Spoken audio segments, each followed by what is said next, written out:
Je viens de Seine-Saint-Denis et quand j'étais petite, j'étais pas de droite, j'étais pas de gauche. Je savais pas ce que ça voulait dire la droite et la gauche. Mais je savais qu'à 15 ans, parce que j'étais une jeune femme, je pouvais pas sortir de chez moi sans avoir peur. Que parfois j'étais obligée de changer de tenue quand j'arrivais là où j'allais et parce que je savais que je pouvais me faire agresser. S'il vous plaît. Je me suis fait voler mon téléphone plus de 15 fois. Dans le RERB, dans le tramway, dans le RERE.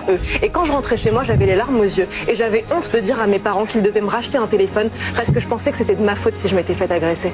Vous vous rendez compte, on fait vivre toute une jeunesse dans ça.